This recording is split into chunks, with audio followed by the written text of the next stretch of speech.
American Urdu dot T V کے viewers کو آداب تسلیمات. ناظرین، آج ہم شب و روز ہیوسٹن کا یہ ایپیسوڈ ایک خاص موقع پر ہیوسٹن کے اس اویسس سینٹر میں ریکارڈ کر رہے ہیں.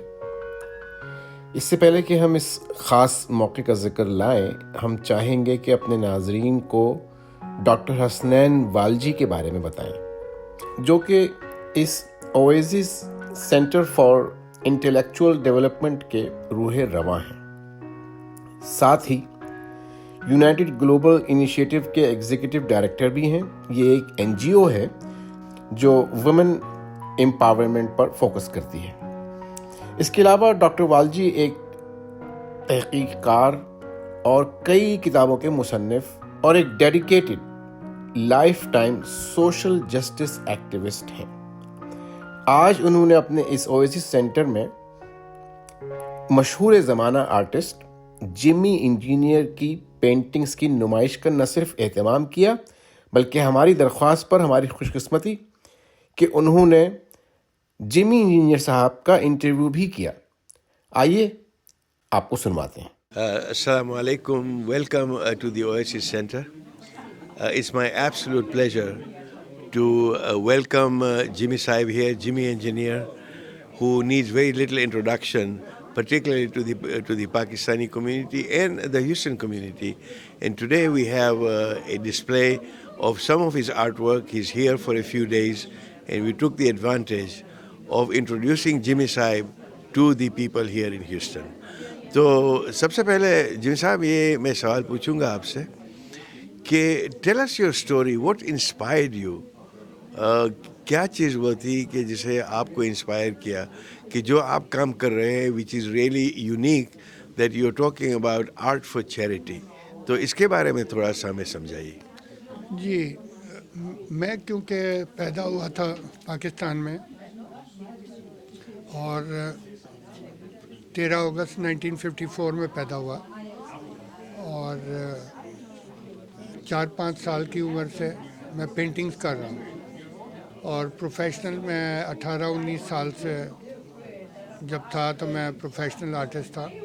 تو میں نے دیکھا کہ ہمارے ملک میں کچھ بڑے آرٹسٹ، بڑے ہیروز، بڑے ایکٹرز، بڑے کچھ لوگوں کی ضرورت نہیں ہے.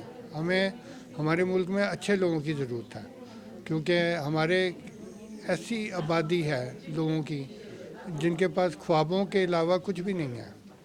ان کے پاس کوئی چیز نہیں ہے، کوئی سہولت نہیں ہے، کوئی آرام نہیں ہے، ان کو کوئی مدد نہیں ہے. تو میں چاہتا تھا کہ میں اپنے آرٹ کے تھرو لوگوں کی مدد کروں، لیکن ساروں کی مدد تو نہیں کر سکتے ہم.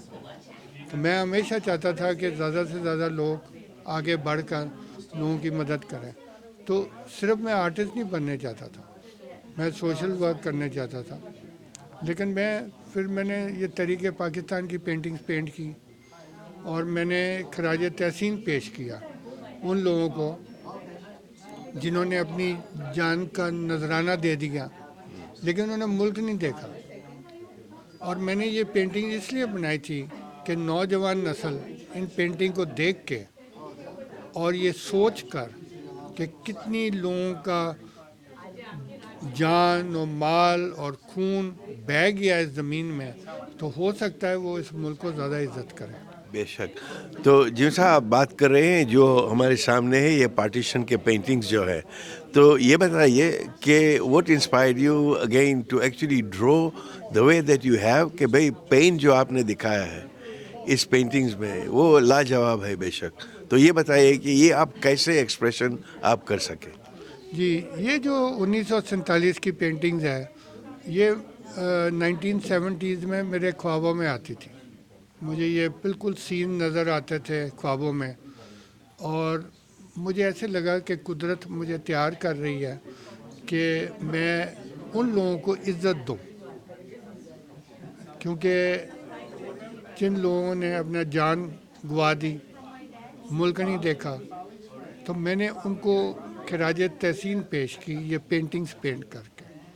اور کیونکہ مجھے احساس تھا کہ زیادہ لوگوں نے ہسٹری پہ کام نہیں کیا، تو اس لیے میرے لیے بہت امپورٹنٹ تھا کہ میں یہ سبجیکٹ کو پینٹ کروں.